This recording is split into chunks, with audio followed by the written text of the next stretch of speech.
So I've been. Well, thanks so much for joining us. We're going to wait just a couple of minutes to allow everyone who's tuning in to come on board.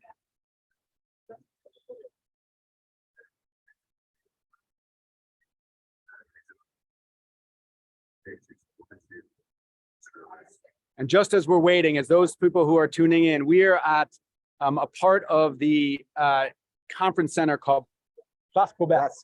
Place Quebec.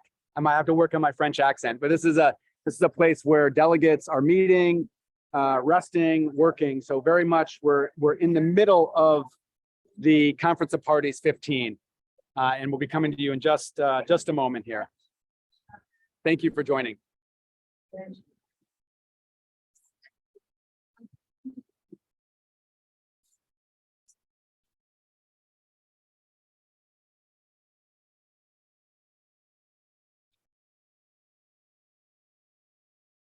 All right, well, let's get underway.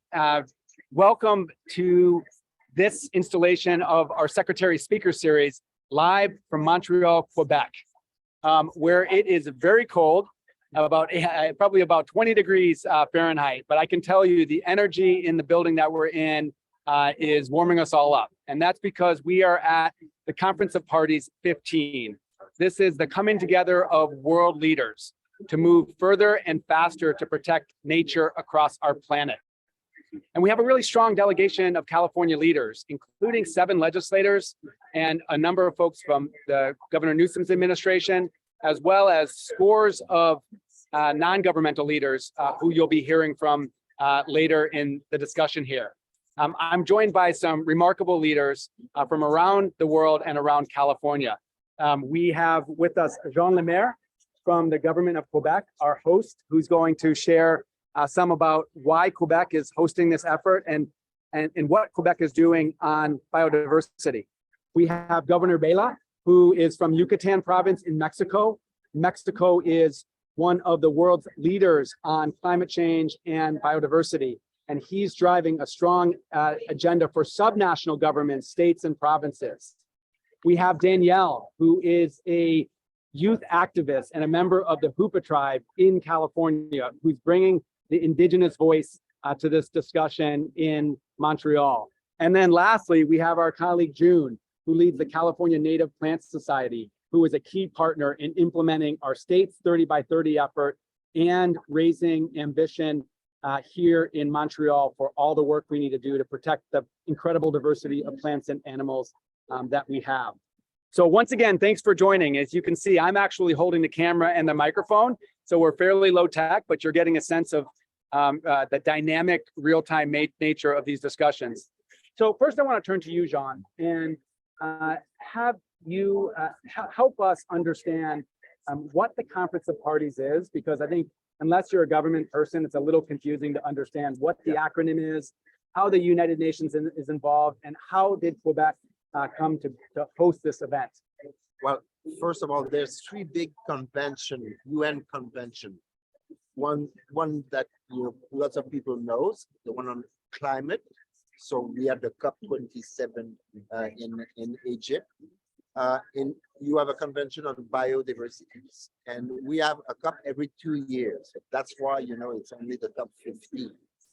It was supposed to be in China, and for different reasons, sanitary reason, they wanted to push that conference back again, and the situation with nature needed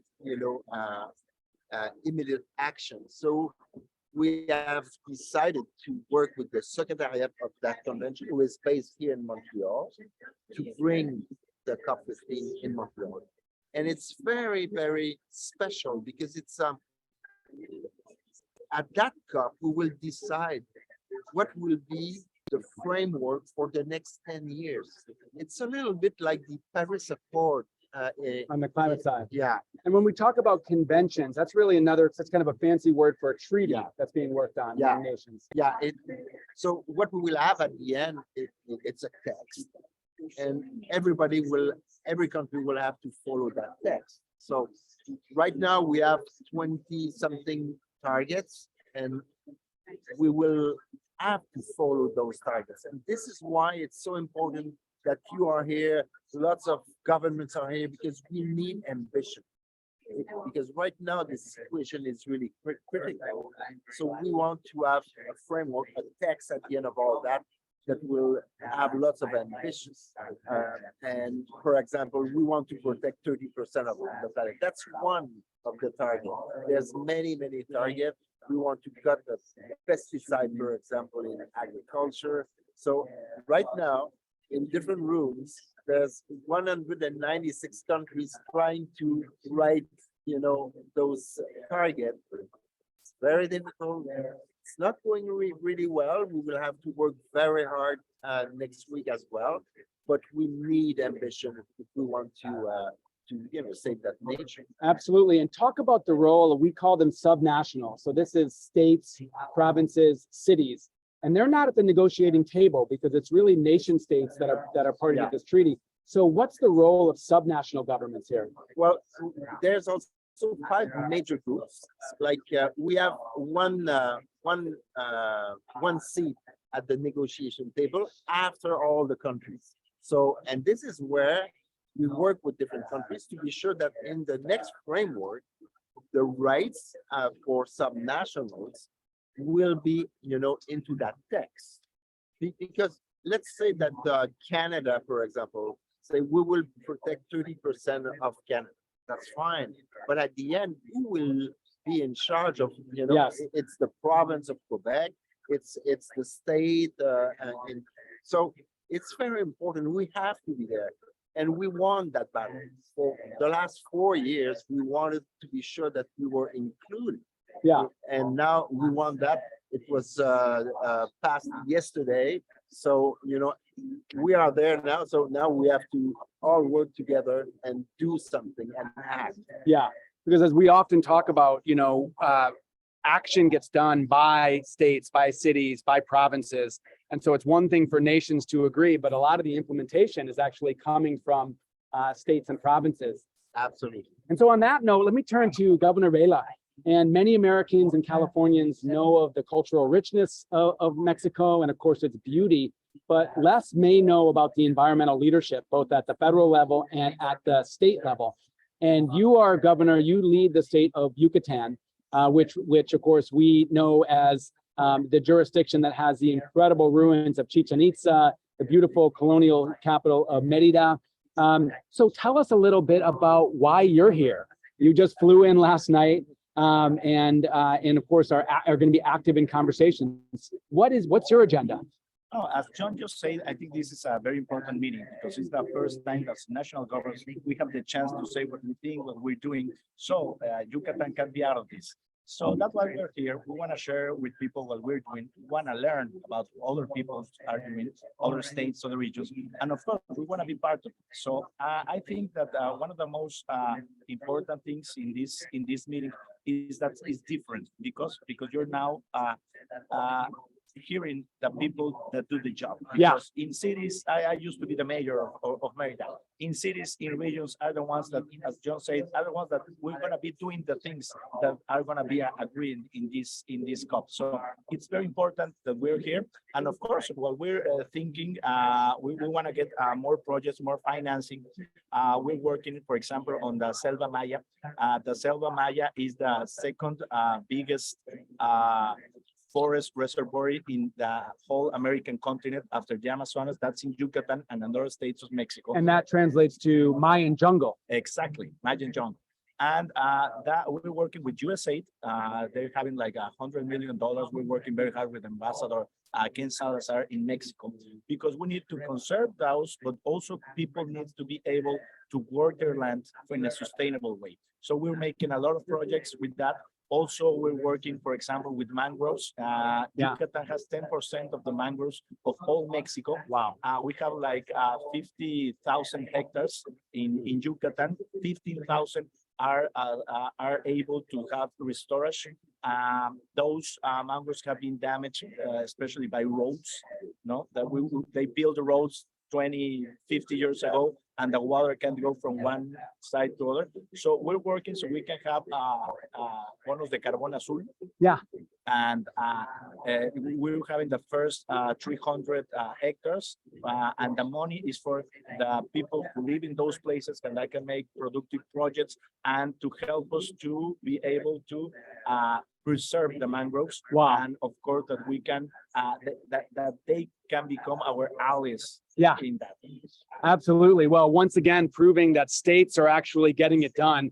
Really, really exciting projects. And just curious if there are other Mexican states here and how you're working across Mexico as states. Over 50 states in Mexico, right? 32 states.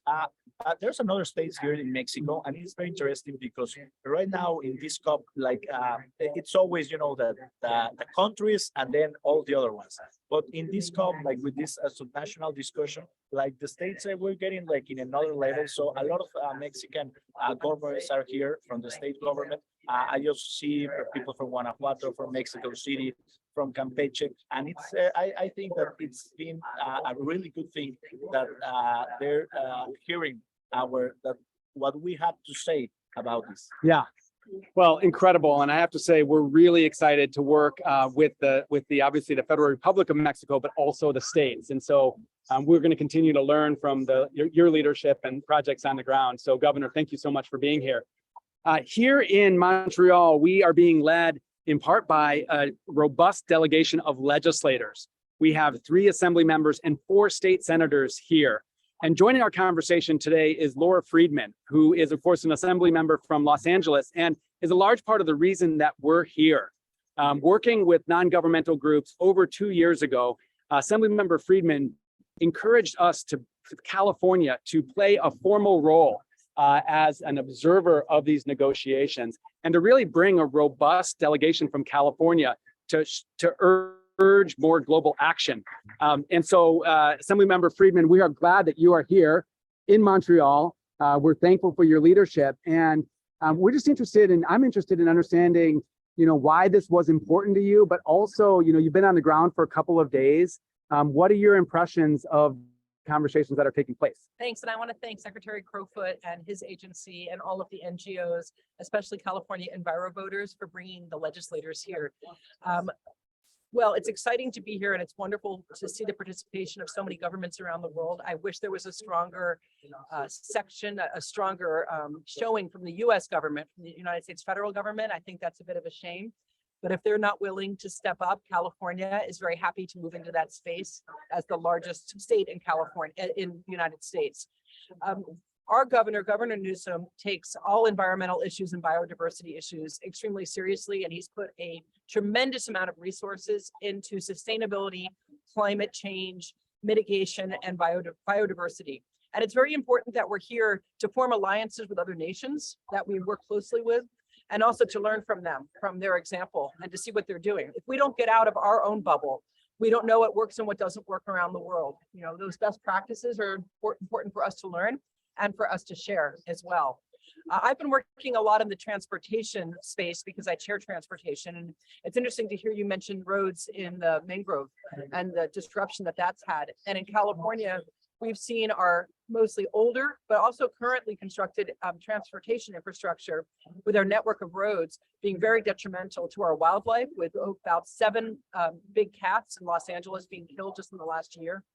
So it's a huge issue for biodiversity and habitat loss, and for the inbreeding that we're seeing in a lot of our what we thought were protected wildlife areas. But if those animals can't migrate safely, they die, and the entire ecosystem collapses. And in addition, building more and more roads and widening highways forever put tremendous strain on the communities that live around them, often low income communities of color that live near highways, and invite more and more cars onto the road, which is itself not just unsustainable, but a huge contributor to our greenhouse gas increases and our failure to meet our own targets in California. So trying to tilt the balance a little bit to get more funding into mass transit solutions and active transportation is something that I'm very interested to try to bring to the biodiversity conversation and the climate conversation. So that's what I've been personally working on in the last few years. I was successful in passing a bill with the administration's help and their funding to create more wildlife crossings across California so that we can get those large animals migrating safely, to think about the non-human residents of our state. And so that's a conversation that I'd love to also have with other nations and other cities. And if you would, Assemblymember, talk a little bit about this incredible wildlife overcrossing in Greater Los Angeles. I know Yes. representatives are here actually in Montreal to lift this up as a model. Right. So I have never seen so much unity and so much joy in any groundbreaking that I've ever been to in California than at the Wallace-Annenberg Wildlife Crossing. And again, we've had 7 mountain lions killed in the last year. And a lot of these are animals that have been tagged and tracked that we've watched grow up. We've watched some of them be born, watched them when they're cubs, watched them get bigger. And then when they're a year or 2 old, they've been killed on the highways of California and right in Los Angeles. We know from sampling that's been done, genetic sampling, that the inbreeding now in the Santa Monica Mountains, which is a wildlife preserve, is so extreme that the mountain lions will be extinct within a few years in that area without this wildlife crossing, because they've got to migrate. They've got to have genetic material that's coming in that prevents them from becoming inbred and not being able to survive. So this wildlife crossing, which was a public-private partnership with a lot of the money coming from the state government and the Newsom administration, and a lot of the funding coming from private sources, namely Wallace-Annenberg and many other NGOs, to create the largest wildlife crossing in America, maybe even in the world, I'm not sure. But it's going to cross the 101 highway to connect 2 preservation areas, 2 wildlife preservation areas, to allow the mountain lions, the deer, the coyotes, the small animals to be able to move back and forth across these habitats to once again free them up to survive. And without this, there would be mass extinction. So it's very, very important. And people were so joyous at this crossing. It was unbelievable. The governor was there. We had representatives from around the state, from the entire Los Angeles congressional delegation, just about. Stakeholders from across the state of California were represented. There were several hundred people in attendance, and every single one said, this has been so many years in the coming. We just can't wait to get this thing up and running and to once again be able to bring health to our ecosystems in Los Angeles. Yeah, it's a remarkable project, and it spans 10 lanes of freeway. So we do everything big in California, including our highways. So this spans 10 lanes of freeway traffic and then an access road. And it's connecting these huge habitat areas on both sides. So it's just indicative of what we can be doing. One thing I've been quite impressed with here this week is the leadership, the central voice of Indigenous leaders in Canada, known as First Nations. And of course, these are sovereign governments that have been stewarding our nature from time immemorial. And it's critically important that as we think about protecting nature and doing more, that Indigenous leadership is leading the way, as well as the youth voice. There's a youth pavilion here today, here at the conference center, and youth are very clear in the fact that we need to do more and we need to do more quickly. And so with us today, we have Danielle Ray Frank, who is a tribal leader and a youth leader. As she said, hailing from the Hoopa tribe, a sovereign nation in Northern California, actually has the most land of any of California's Native American tribes. And Danielle, you're sort of a force of nature in your own right. So if you could talk about, as a young Indigenous leader, what brings you to the work generally, but then also to Montreal, and what your impressions have been. Yeah, so my story is pretty uncommon in this world. Back on the res, it's everybody's story. So I got involved in climate justice because that's what Native people do. Our job is to make sure that our homes stay the way they are, coming from a land-based and specifically a river-based community and culture, making sure that we always have these free-flowing rivers, that we always have very biodiverse forests and spaces, is instrumental in making sure that my beliefs and my people always stay alive. We have very deep connections to the lands and the waters, so making sure that those are always in good health is making sure that our people are always going to be in good health.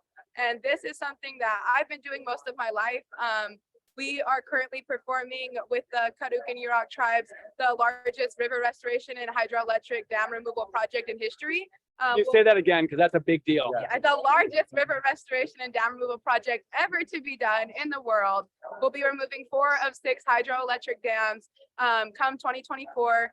Just a few days ago, we had Governor Newsom and Secretary Deb Haaland, and we've had some FERC leaders in our area in the past few weeks, just celebrating that we finally got this done. the legal fight for this movement started in 2002, the year before I was born. And it was one of my great uncles, Howard McConnell, during his chairmanship as the Yurok tribe. He did a lot of work with his hand man, Troy Fletcher, in making sure, starting the fight of getting these dams taken down.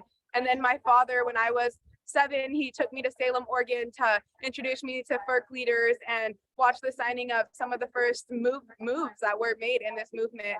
And so from the age of 7, I've been really involved in the Klamath Dam removal. And as I got older, it just became more apparent of all of these issues that were happening, with Indigenous leadership. Indigenous leadership wasn't being respected in the way that it should be. We have, with cultural fire and with the practices that we do, our people have been here since time immemorial. We've had one of our villages dated back 10,000 plus years.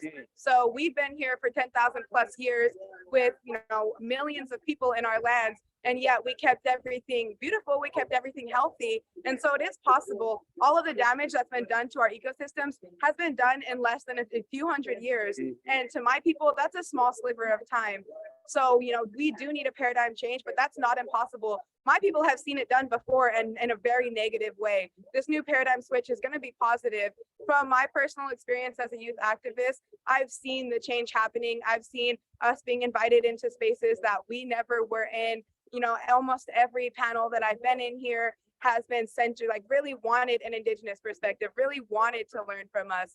And we're at the point where we want to share that knowledge. We know that we need to coexist, and we can do that. We can 100% live together in harmony, but we have to make sure that we're looking at the land and waters and wildlife in the way that it needs to be respected. I come to Montreal with some specific things that I wanted to talk about. The 30-by-30 specifically is something that I've been familiarizing myself with for about a little over a year now through Save California Salmon, a nonprofit where I'm currently the youth coordinator, and then also through my tribe. And for me, conservation can be very worrisome. It is great to make sure that we're conserving these spaces, but historically conservation comes with the displacement of Indigenous people, the displacement of our values, and the displacement of our knowledge that takes care of this land. This land does not take care of itself. It never has. Our people have always been caretakers of this land. So when we're removing, we all know what an ecosystem needs in order to be successful and healthy. It needs its native species, the plants, the wildlife, and the people.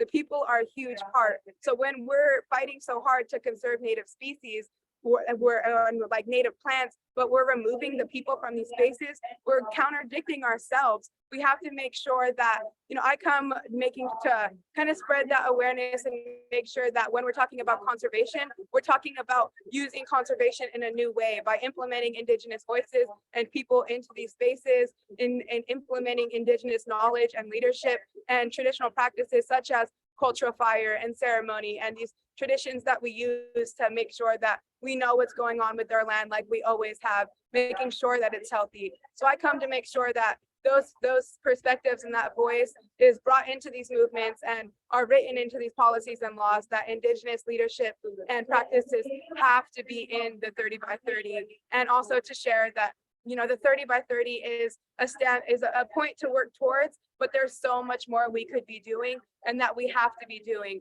The 30-by-30 should be a halfway point for us. Incredible. I mean, as I said, force of nature. Really appreciate that. And you make such a good point. Sometimes in the environmental movement that I've been part of, we think about protecting nature means separating people from nature. And as our tribal leaders tell us, people are nature. People are in the middle of nature, and people have been caring for nature for thousands of years. And so the question is how to help that people thrive in nature. And the Indigenous leadership is going to be key to that.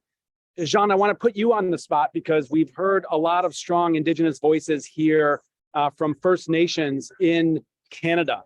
And the Prime Minister Trudeau was here earlier, maybe last week, and he announced the first ever national network of Indigenous guardians of our land. So just talk, if you can riff a little bit off Danielle to talk about what, it seems Canada is actually quite advanced in terms of, as a federal government, working with tribal governments. How do you see this playing into all of the conservation we're working to get done? Well, it's interesting because at that COP, the IPLC, the group, the major group that represent indigenous, is really around the table. They're really involved. For Canada, we the Prime Minister Trudeau announced 800 millions to create the biggest indigenous protected area in the world. Wow. So that was something very interesting. He also decided to use what we use in the north with the Inuit to create people on land to take care of the land. So that web of indigenous will be on the field. This is something really interesting. And to be honest, we will probably get inspired in Quebec with that initiative. Wow. And I'll mention that in California, we've just allocated $100 million for tribes to actually lead on nature-based solutions and lead on this work. And it's interesting, we're just starting this up, but one of the benefits of coming together like this is we talk to different governments. And we talked to the province of British Columbia last night, and British Columbia has an annual budget of $60 million that they transfer to tribes to build capacity to do this kind of work. So we're going to be following up with them to learn more about how they've set that up. And so that's really the power of whether it's partners in Canada or Mexico or other places, learning from each other to move further and faster. Of course, we're very excited and very proud of our 30 by 30 target in California. We're part of the High Ambition Coalition of governments around the world that have set this target. And we can't do it alone in state government. We talk about this as a movement. So I next want to turn to June. And June, of course, you lead the California Native Plant Society, one of the key non-governmental drivers of 30 by 30. So can you just talk a little bit about your impressions of California 30 by 30, but how it links into the conversations that we're having here today? Absolutely. Thank you, Secretary Crowfoot, for inviting us to be a part of this conversation. We're really proud to be here as part of California's extended delegation to learn and to lend our voice in calling for specific, ambitious, measurable targets for implementing these global goals. Our work as one of California's very active nonprofits is in supporting the state-led work to implement our Pathways to 30 by 30 plan. And so we're involved, at a grassroots level in helping to inform durable conservation decisions in California with the best available science. As a membership-based organization, we represent thousands of Californians across the state who are working at levels from policy advocacy to local conservation campaigns to planting native plants in their gardens to provide microhabitats for pollinators. All of these efforts link into what we're doing in supporting 30 by 30 in California, which really is, it's a plan for Californians. It's California's plan. It's not the state government's plan. It is our plan as Californians. And so again, we're here to lend our voice to this conversation, to learn, and also to, come back to California with an even greater sense of energy and urgency in meeting our goals. That's really helpful. So one question I have for you is what can regular people do on biodiversity? This is a complicated governmental negotiations. So it can feel disconnected from people. So what do you tell people, whether they're in California or Mexico or Canada, in terms of what they can do to impact, protect that incredible richness of plants and animals that we have? Yes, thank you so much for that question, because there's something that every one of us can do as people, as individuals. And again, it's everything from becoming informed and being active on a policy level. It can be by being involved in what we call community science projects, where we have people who are not experts who are going out to help collect information about the locations of plants or wildlife, feeding that into databases that again help support decision making by governments, whether that's at the federal level or at the very local level. And one of the big aspects of our mission at the California Native Plant Society is to help people understand that there are things that we can do to bring native plants into our gardens. Gardening is not just about creating places of beauty. It's also about creating microhabitats. Yes. Connectivity in urban environments at a hyper local level. And we can participate by, a small planter on our apartment patio with a few native plants provides habitat for pollinators. that's part of how we contribute to this global effort that we're talking about here. Yeah, my wife and daughter have religion on pollinators and the need for bees. And so, like you said, one thing we've done is work to take out all of the plants that might look pretty but don't have a lot of function to get more bees. So I was raised in terms of wanting, to being scared of bees and wanting less bees. And of course, part of this is bringing more insects, more birds into our lives. I want to turn to you, Governor. Yeah. I have to leave. Yes. But thank you for your leadership. It's really, really important. Yeah. And let's work all together to create really a Montreal moment, because we need to be very ambitious. So Absolutely. Can I thank just you. ask you one last question? Sure. I love your biography, which is not as a government bureaucrat, but as actually an explorer and a filmmaker. So what, because we're going to, folks that are tuning in are not necessarily government people that come from all walks of life. Just share a little bit of what convinced you to actually go from that work to being a guy in a suit and tie in these complicated negotiations. Well, I made lots of film. I made lots of expedition. I'm a scientist, and I wanted to bring the science around the table where decisions are made. So this is why I am decided to go and wear that, but just to be close to the people that will, make the real decision for tomorrow. So I tried to bring the science, but I tried to bring the normal people point of view around the table. Yeah. So that's why I'm doing it. Well, thank you so much. And thank you for being here. One of the dynamics of this conference is a lot of people moving in different places fast. So thank you for spending a little time with us. Thank you. And as we round out the conversation, I'm gonna give everybody an opportunity to share some final thoughts around what brings you hope. But Governor Vela, I wanted to ask you a question because you're clearly a very effective communicator, and biodiversity can be complicated to explain. And at least where we are in California, sometimes our residents are focused on what we call kitchen table issues. So that's their income, that's the safety of their families, and biodiversity can sometimes, again, be complicated to express as a priority. So in the state of Yucatan, how do you talk about the work that you do in ways that relate to your, everyday person? Yeah, it's not something easy because, of course, people have everyday problems. Yeah. And they're not thinking about climate change, biodiversity. So the way that we do in Yucatan is try to say to people what will happen to their lives, to their day-to-day lives. We don't do something right now. Right. So we have seen, the effects, for example, for climate change. When I started to be a mayor in 2015, I started talking about climate change, and people say, like, what is the mayor talking about? We need to talk about lighting. We need to talk about a lot of things.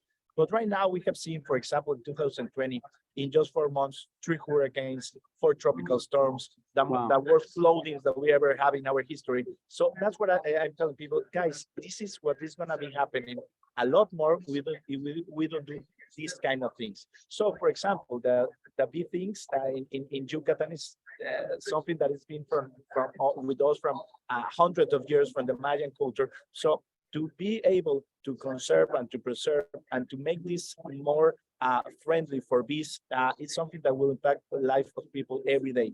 So what we try to do is to first of all educate, because there's a lot of people that don't have the same information that we have, and of course to be able to say people what will happen with their day-to-day lives if we don't do something right away. Yeah, absolutely. I mean, the silver lining of the climate crisis is people feel it.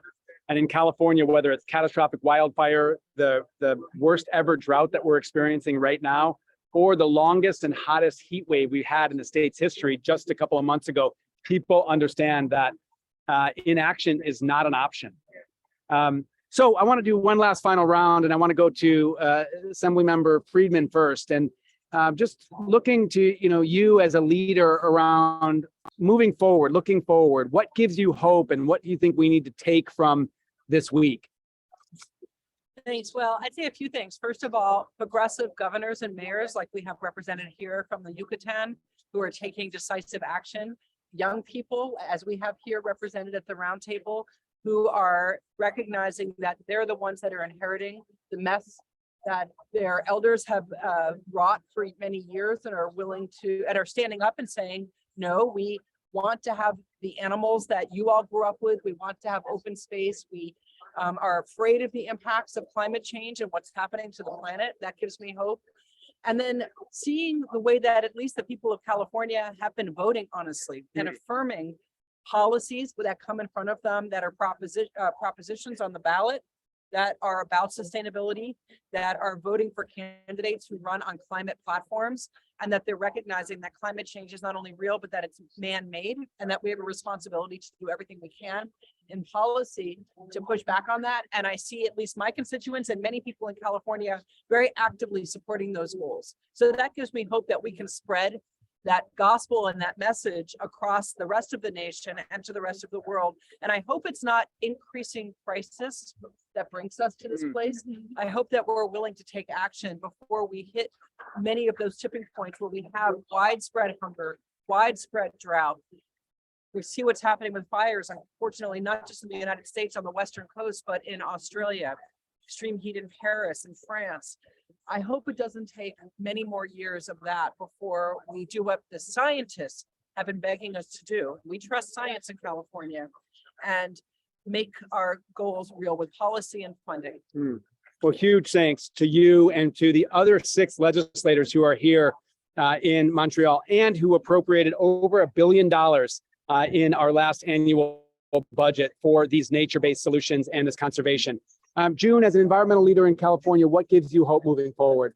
Well, a couple of things. One is that I think we realize that every person in California has a role in climate action and taking action to conserve our unique, and precious biodiversity heritage. And we're making it easier for people to understand the things that we can do as individuals.